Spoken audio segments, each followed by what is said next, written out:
தந்தை மகன் தூய ஆவியானவரின் பெயராலே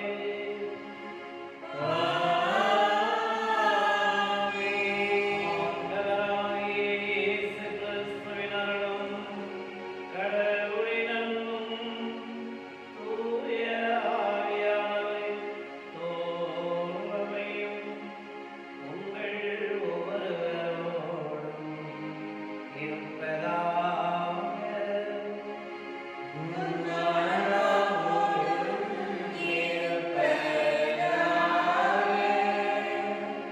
இயேசு கிறிஸ்துவில் எனதன்பேற்கும் பாசத்திற்கும் உரிய அருள் சகோதரிகளே, அன்பு இறை மக்களே, உங்கள் ஒவ்வொருவருக்கும் ஆண்டவர் இயேசு கிறிஸ்துவின் இனிய நாமத்தில் காலை வாழ்த்துக்களையும் ஜெபங்களையும் ஆசீர்வாதங்களையும் உரித்தாக்கிக் கொள்கின்றேன். அன்பார்ந்தவர்களே, இன்றைய 2 இறை வார்த்தைகளும் மனிதனுடைய அன்றாட வாழ்க்கையின் முக்கியத்துவத்தை தெள்ளத் தெளிவாக தெளிவுபடுத்துகின்றது. மனித அன்றாட வாழ்க்கையின் முக்கியத்துவம் என்று பார்க்கின்ற பொழுது மனிதர்களை, ஒரு சில மனிதர்களை நாம் எடுத்துக்கொண்டோம் என்று சொன்னால், நல்வழிப்படுத்த வேண்டும் என்று நாம் விரும்புகின்ற பொழுது அதை அவர்கள் ஏற்றுக்கொள்வதற்கு தயாராக இல்லை. யார்கிட்டயாவது நம்ம போயிட்டு இது செய்யாதீங்க, இது தவறு, இப்படியே போனீங்கன்னா உங்களுடைய வாழ்க்கை சின்ன பின்னமாகிவிடும், உங்களை மாற்றிக்கொள்ளுங்கள் என்று சொல்கின்ற பொழுது உடனே அவங்க சொல்லக்கூடிய அடுத்த வார்த்தை, இது பெரிய யோக்கியம் சொல்ல வந்துட்டார், இவர் நமக்கு முதல்ல ஓவரே பார்த்துட்டு போயா அப்படின்னு தான் அதற்கு எதிர்மாறான பதிலைத்தான் கொடுப்பதற்கு தயாராக இருக்கின்றார்களுடைய. தன்னை தேடி ஒருவர் வந்து தான் நலமோடு இருக்க வேண்டும், என்னுடைய வாழ்க்கை தராதம் மேன்மை மிக்கதாக இருக்க வேண்டும், எனக்காக யாரோ ஒருவர் வந்து என்னை நல்வழிப்படுத்த வேண்டும் என்று விரும்புகின்றாரே என்று அதை ஏற்றுக்கொள்ளக்கூடிய மனப்பக்குவம் இன்றைய சமுதாயத்தில் மிக மிக குறைவு. ஆம் அன்பிற்குரியவர்களே, அதைத்தான் ஆண்டவர் இயேசு கூட இன்றைக்கு நற்செய்தி வாசகத்திலே நாம் யாரையாவது திருத்த விரும்புகின்ற பொழுது அல்லது நல்வழிப்படுத்துகின்ற பொழுது அவர்களுக்கு ஒரு மாற்றத்தை கொடுக்கின்ற பொழுது தனியாக அழைத்து அவர்களுக்கு உண்டான நல்வழிகளை சொல்ல முடியும் என்பதையும், ஏற்றுக்கொள்ள மனப்பக்குவம் இல்லாத பொழுது இன்னும் நம்மளோடு இன்னும் இருவரை சேர்த்து கொண்டு அவரை நல்வழிப்படுத்தலாம் என்றும் அறிவுரை கூறுகின்றார். எதற்குமே நான் ஒத்து வர மாட்டேன் என்று சொல்கின்றவர்களை நாமும் கைவிடக்கூடியவர்களாக இருக்கக்கூடாது. மாறாக அவர்களை நல்வழிப்படுத்துவதற்கு உண்டான வழிவகைகளை உண்டாக்க வேண்டும். அதைத்தான் 1 தூய பேதுரு 1வது அதிகாரம் 39வது வசனம் இவ்வாறு சொல்கின்றது, உங்களை நீங்கள் நல்வழிப்படுத்திக் கொண்டு இறைவனுக்குள் மனமாற்றம் பெற நீங்களே தயார் செய்யுங்கள் என்பதை மிக அழகாக கூறுகின்றார்.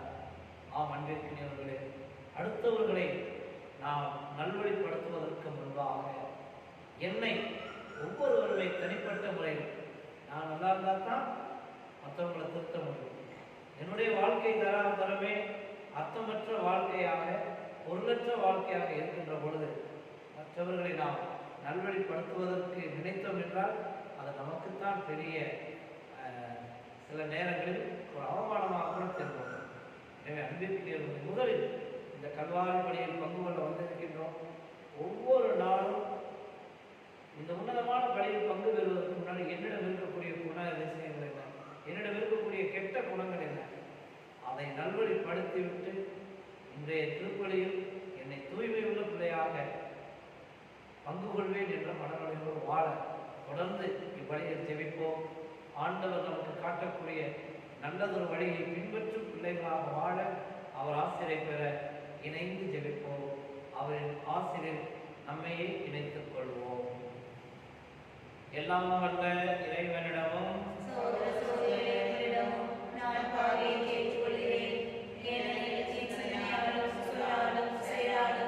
கடமை கவியதாலும்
இணைச்சட்ட நூலில் இருந்து வாசகம் அதிகாரம் 34 இறைத்திரு வசனங்கள் 1 முதல் 12. அந்நாள்களில் மோசே மோவாபு சமவெளியிலிருந்து எரிகோவுக்கு கிழக்கே நெபோ மலையில் உள்ள பிஸ்காவின் உச்சிக்கு ஏறி சென்றார். ஆண்டவர் அவருக்கு தான் வரையில் உள்ள கிளையாது நாடு முழுவதையும் காட்டினார். மேலும் நப்தலி முழுவதையும், எப்ராயிம் நிலப்பகுதியையும், மனாசே நிலப்பகுதியையும், யூதாவின் நிலப்பகுதி முழுவதையும் மேற்கே மத்திய தரைக்கடல் வரையிலும் காட்டினார். மற்றும் நேகேபையும் பேரிச்சை மாநகராகிய எரிகோ முதல் சோவார் வரையிலும் உள்ள நிலப்பரப்பையும் காட்டினார். அப்போது ஆண்டவர் மோசேக்கு உரைத்தது: நான் உன் வழிமரபினருக்கு கொடுப்பேன் என்று ஆபிரகாம், ஈசாக்கு, யாக்கோபு ஆகியோருக்கு ஆணைக்கு கூறிய நிலம் இதுவே. உன் கண்களால் நீ அதை பார்க்கும்படி செய்துவிட்டேன், ஆனால் நீ அங்கு போக மாட்டாய். எனவே ஆண்டவர் கூறியபடியே அவரது ஊழியர் மோசே மோவாபு நாட்டில் இறந்தார். மோவாபு நாட்டில் பெத்பகோருக்கு எதிரே உள்ள பள்ளத்தாக்கில் அவர் அவரை அடக்கம் செய்தார். ஆனால் இன்று வரை எந்த மனிதருக்கும் அவரது கல்லறை இருக்கும் இடம் தெரியாது. மோசே இறக்கும் போது அவருக்கு வயது 120. அவரது கண்கள் மங்கினதும் இல்லை, அவரது வலிமை குறைந்ததும் இல்லை. மோவாபு சமவெளியில் இஸ்ரேல் மக்கள் மோசேக்காக 30 நாள்கள் துக்கம் கொண்டாடினர். மோசேக்காக இஸ்ரேல் மக்கள் அழுது துக்கம் கொண்டாடின நாள்கள் நிறைவுற்றன. நூனின் மகனாகிய யோசுவாவின் மேல் மோசே தம் கையை வைத்ததால் அவர் ஞானத்தின் ஆவியால் நிறைவு பெற்றிருந்தார். இஸ்ரேல் மக்கள் யோசுவாவுக்கு செவி கொடுத்து மோசேக்கு ஆண்டவர் கட்டளையிட்டபடி நடந்தார்கள். ஆண்டவர் நேருக்கு நேர் சந்தித்த மோசேயை போல் இறைவாக்கினர் வேறு எவரும் இஸ்ரேலில் இதுக்காலம் இருந்ததில்லை. ஏனெனில் எகிப்து நாட்டில் பார்வோனுக்கும் அவன் அலுவலருக்கும் அவன் நாடு முழுவதற்கும் அடையாளங்களையும் அருஞ்செயல்களையும் செய்யும்படி ஆண்டவர் மோசேயை அனுப்பினார். இஸ்ரேலர் அனைவரின் கண்கள் காணுமாறு அவர் ஆற்றிய அனைத்து ஆற்றல் மிகு செயல்களும் அச்சுறுத்தும் மாபெரும் செயல்களுமே இதற்கு சான்றாகும். ஆண்டவரின் அருள்வாக்கு. பதிலுரை பாடு. பல்லவி. நம்மை உயிர் வாழ செய்த இறைவன் போற்றி. அனைத்துலகோரை கடவுளை போற்றி ஆர்ப்பரியுங்கள். அவரது பெயரின் மாட்சியை புகழ்ந்து பாடுங்கள். அவரது புகழை மேன்மைப்படுத்துங்கள். கடவுளை நோக்கி உம் செயல்கள் எவ்வளவு அஞ்சத்தக்கவை என்று போற்றுங்கள். பல்லவி. நம்மை உயிர் வாழ செய்த இறைவன் போற்றி. வாரே, கடவுளின் செயல்களை பாரே. அவர் மாநிலங்களிடையே ஆற்றி வரும் செயல்கள் அஞ்சுதற்குரியவை. மக்களினங்களே, நம் கடவுளை போற்றுங்கள். அவரை புகழ்ந்து பாடும் ஒளி கேட்க செய்யுங்கள். பல்லவி. நம்மை உயிர் வாழ செய்த இறைவன் போற்றி. கடவுளுக்கு அஞ்சி நடப்போரை அனைவரும் வாரே, கேளே. அவர் எனக்கு செய்ததனை எடுத்துரைப்பேன். அவரிடம் மன்றாட என் வாய் திறந்தது, அவரை ஏற்றி புகழ என் நாள் எழுந்தது. பல்லவி. செய்த இறைவன் போற்றி.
15 முதல் 20 முடிய. அக்காலத்தில் இயேசு தம் சீடர்களிடம் கூறியது: உங்கள் சகோதரர் சகோதரிகளுள் ஒருவர் உங்களுக்கு எதிராக பாவம் செய்தால் நீங்களும் அவரும் தனித்திருக்கும் போது அவரது குற்றத்தை எடுத்து காட்டுங்கள். அவர் உங்களுக்கு செவிசாய்த்தால் நல்லது, உங்கள் உறவு தொடரும். இல்லையென்றால் 2 அல்லது 3 சாட்சிகளுடைய வாக்குமூலத்தால் அனைத்தும் உறுதி செய்யப்படும் என்னும் மறைநூல் மொழிக்கு ஏற்ப உங்களோடு 1-2 பேரை கூட்டிக் கொண்டு போங்கள். அவர்களுக்கும் செவிசாய்க்காவிடில் திருச்சபையிடம் கூறுங்கள். திருச்சபைக்கும் செவிசாய்க்காவிடில் அவர் உங்களுக்கு வேற்று இனத்தவர் போலவும் வரி தட்டுபவர் போலவும் இருக்கட்டும்.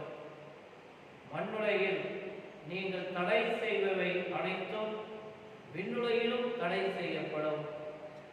மண்ணுலகில் நீங்கள் அனுமதிப்பவை அனைத்தும் விண்ணுலகிலும் அனுமதிக்கப்படும் என நான் உறுதியாக உங்களுக்கு சொல்கிறேன். உங்களுள் இருவர் மண்ணுலகில் தாங்கள் வேண்டும் எதை குறித்தும் மனம் ஒத்திருந்தால் விண்ணுலகில் இருக்கும் என் தந்தை அதை அவர்களுக்கு அருள்வார். ஏனெனில் 2 அல்லது 3 பேர் என் பெயரின் பொருட்டு எங்கே ஒன்றாக கூடியிருக்கின்றார்களோ அங்கே அவர்களிடையே நான் இருக்கிறேன் என உறுதியாக உங்களுக்கு சொல்கிறேன்.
எல்லாம் வல்ல தந்தையாகிய இறைவனுக்கு ஏற்றதாகும்படி ஜெபியுங்கள்.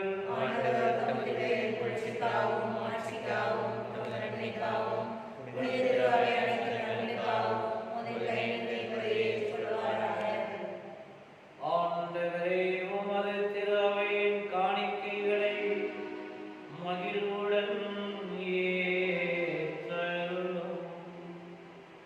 இரக்கத்தால் நீர் எங்களுக்கு அளித்த காணிக்கைகள் உமது ஆற்றலால் எங்கள் மீட்பின் மறை நிகழ்வுகளாக மாற செய்வீராக.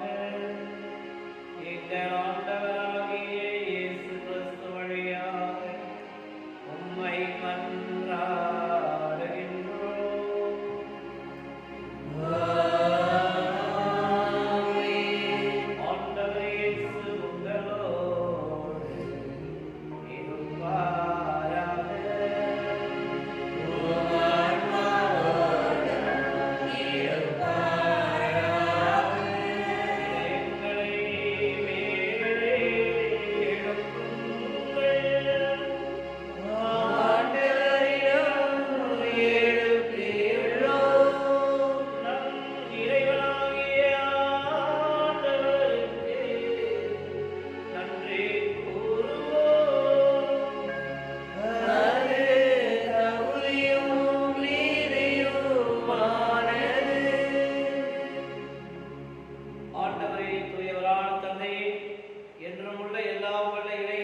எங்கள் கடமையும் மீட்புக்கு உரிய செயலுமாகும். கிறிஸ்துவின் இறப்பினை நாங்கள் அன்போடு கொண்டாடுகின்றோம். உயிர்ப்பினை உயிராற்றல் உள்ள நம்பிக்கையோடு அறிக்கையிடுகின்றோம். வாழ்ச்சியுடன் அவர் மீண்டும் வருவார் என உறுதியோடு எதிர்பார்க்கின்றோம். ஆகவே புனிதர் வாழ்த்துதல் அனைவரோடும் சேர்ந்து நாங்கள் உம்மை புகழ்ந்தேத்தி முடிவின்றி சொல்வதாவது: தூயவர் தூயவர் தூயவர், வான்படைகளின் கடவுளாம் ஆண்டவர், விண்ணகமும் மண்ணகமும் உமதுமாட்சியால் நிறைந்துள்ளன. உன்னதங்களிலே ஓசன்னா, ஆண்டவர் பேரால் வருகிறவர் ஆசீர்வதித்தவர், உன்னதங்களிலே ஓசன்னா. ஆண்டவரே, நீர் மெய்யாகவே தூயவர், தூய்மை அனைத்துக்கும் ஊற்று. ஆகவே உம்முடைய ஆவியாரை பொழிந்து இந்த காணிக்கைகளை தூய்மைப்படுத்த உம்மை வேண்டுகின்றோம். இவ்வாறு எங்கள் அன்பர் இயேசு கிறிஸ்துவின் உடலாகவும் பரிசுத்த இரத்தமுமாகவும் எங்களுக்கு இவை மாறுவனவாக.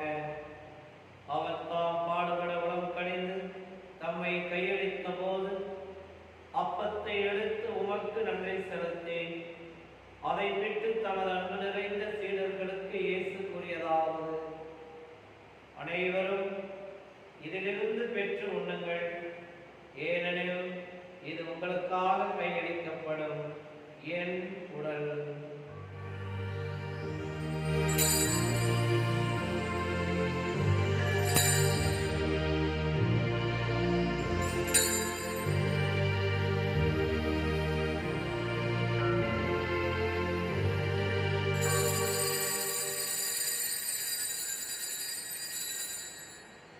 அவ்வண்ணமே இரவு விருந்தை அருந்திய பின் கிண்ணத்தையும் எடுத்து நன்றி செலுத்தி இயேசு மீண்டும் தமது அன்பு நிறைந்த சீடர்களுக்கு கூறியதாவது: அனைவரும் இதிலிருந்து பெற்று பருகுங்கள், ஏனெனில் இது புதிய நிலையான உடன்படிக்கைக்குரிய என் இரத்தத்தின் கிண்ணம். இது பாவ மன்னிப்புக்கென்று உங்களுக்காகவும் பலருக்காகவும் சிந்தப்படும். இதை என் நினைவாக செய்யுங்கள்.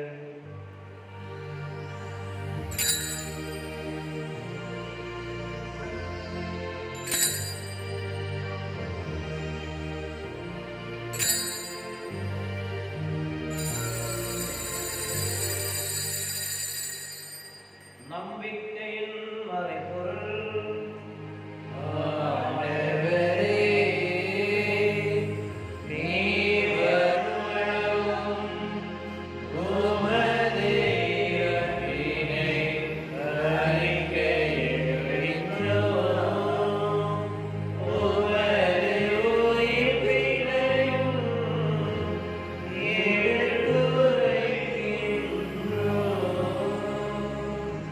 ஆகவே ஆண்டவரே, நாங்கள் கிறிஸ்துவின் இறப்பினையும் உயிர்ப்பினையும் நினைவுகூர்ந்து வாழ்வுதரும் அப்பத்தையும் மீட்பளிக்கும் கிண்ணத்தையும் உமக்கு ஒப்புக் கொடுக்கின்றோம். உம் திருமுன் நின்று ஊழியம் புரிய தகுந்தவர்கள் என எங்களை ஏற்றுக்கொண்டேன். எனவே உமக்கு நன்றி செலுத்துகின்றோம். மேலும் கிறிஸ்துவின் உடலிலும் இரத்தத்திலும் பங்கு கொள்ளும் எங்களை தூய ஆவியானவர் தாமே ஒன்று சேர்க்க வேண்டுமென உம்மை தாழ்மையோடு வேண்டுகின்றோம். ஆண்டவரே, உலகெங்கும் பரவி இருக்கும் உமது திரு அவையை நினைவு கூர்ந்தருளும். சிறப்பாக எங்கள் திருத்தந்தை பிரான்சிஸ், எங்கள் பேராயர் ஆண்டனி பாப்புசாமி, எல்லா திருநிலையினரையும் உம்முடைய திரு அவையையும் கனிவான அன்பினாலே நிறைவு பெறச் செய்தருளும். மேலும் உயிர்த்து எழுவோம் என்ற எதிர்நோக்குடன் துயில் கொள்ளும் எங்கள் சகோதரர் சகோதரிகளையும் இறந்தோர் அனைவரையும் இரக்கத்துடன் நினைவு கூர்ந்து ஒளிமிக்க திருமுன் ஏற்றருளும். எங்கள் அனைவர் மீதும் இரக்கமாயிரும். கடவுளின் கன்னித்தாயான ஆட்சிமிக்க தூய ஆரோக்கிய தாய், அவரது அன்பு கணவரான புனித யோசேப்பு, புனித திருத்தூதர்கள், இந்த உலகில் உமக்கு உகந்தவராய் இருந்தோம். எமது உயர் மறை மாவட்டத்தின் பாதுகாவலரும் மறைசாட்சியுமான தூய அருளானந்தர் ஆகிய புனிதர் அனைவருடனும் நாங்களும் நிலைவாழ்வில் பங்கு கொள்ளும் தகுதி பெற்று உம் திருமகன் இயேசு கிறிஸ்து வழியாக உம்மை புகழ்ந்தேற்றும் வரமருள உம்மை வேண்டுகின்றோம்.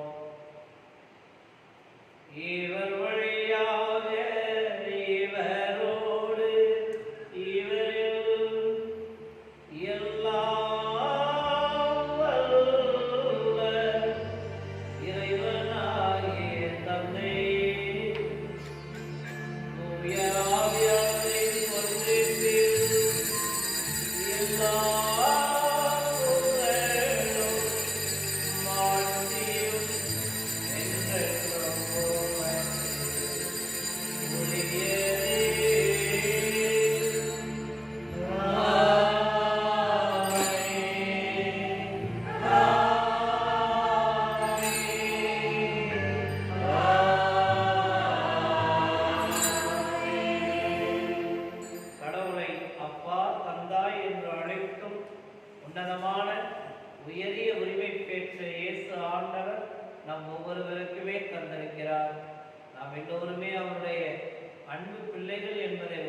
முதலாக அவர் நமக்கு கற்றுக் கொடுத்த ஜெபத்தை கரங்களை உயர்த்தி பக்தியுடன் இணைந்து ஜெபிப்போம்.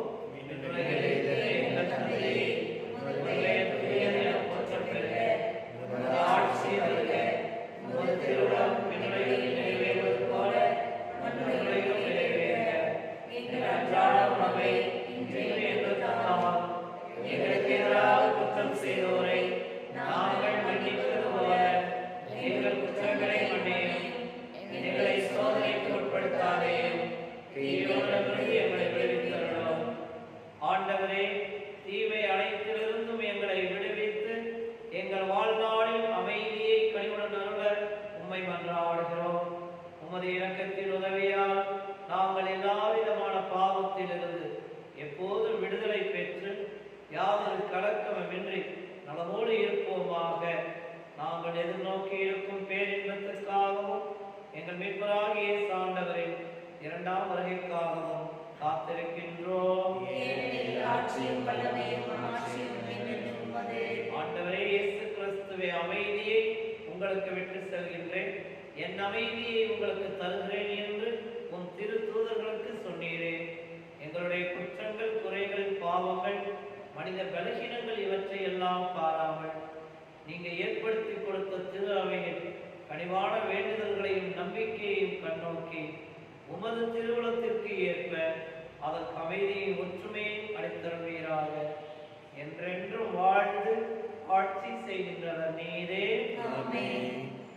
ஆண்டவர் இயேசு கிறிஸ்துவின் அன்பும் அமைதியும் அருளும் ஆசிரும் இரக்கமும் சமாதானமும் நம் ஒவ்வொருவரோடும் என்றும் எப்பொழுதும் இருப்பதாக. ஒருவருக்கொருவர் இயேசு ஆண்டவர் தருகின்ற அமைதியை பகிர்ந்து கொள்வோம். உலகின் பாவங்களை போக்கும் இறைவனே, எங்கள் மேல் இரக்கமாயிரும்.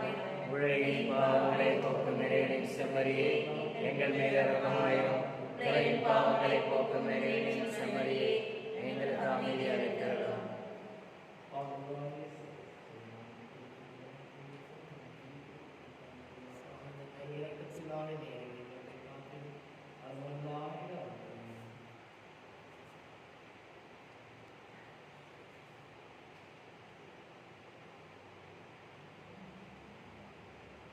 இதோ இறைமகன் இயேசு ஆண்டவர் நம்மை நல்வழிப்படுத்த தம்மையே தாழ்த்தி சிலுவை சாவை ஏற்கும் அளவிற்கு கீழ்ப்படிபவரானார். அந்த அன்பான இயேசு ஆண்டவர் இன்றும் அவர் காட்டுகின்ற பாதையில் நாம் நடந்து சென்றிட இத்திரு விருதிலும் கல்வாரி பலியிலும் அழைப்பு விடுக்கின்றார். அழைக்கப்பட்ட நாம் எல்லோருமே பேறு பெற்றவர்கள்.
மீட்பராம் இயேசு ஆண்டவருக்கு நன்றி செலுத்துவோம்.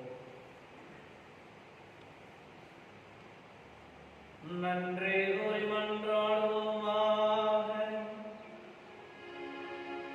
ஆண்டவரே, நாங்கள் உட்கொண்ட இத்திருவுணவு எங்களை உம்மோடு ஒன்றிக்க செய்து எங்களுக்கு மீட்பு அளிப்பதாக. அதனால் எங்களை உமது உண்மையின் முடிவில் உறுதிப்படுத்துவதாக. எங்கள் ஆண்டவராகிய இயேசு கிறிஸ்து வழியாக உம்மை மன்றாடுகின்றோம்.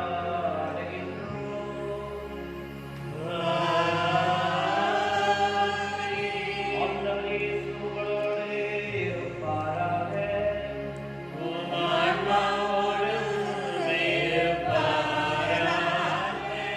எல்லாம் வல்ல இறைவன் தந்தை, மகன், தூய ஆவியார் அவர்கள் ஒருவரையும் ஆசீர்வதிப்பாராக.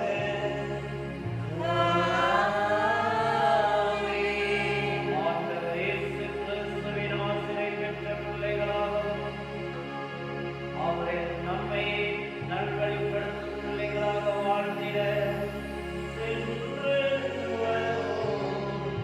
வாழ்வின் வழி தொடங்குகிறோம். இறைவனுக்கு நன்றி.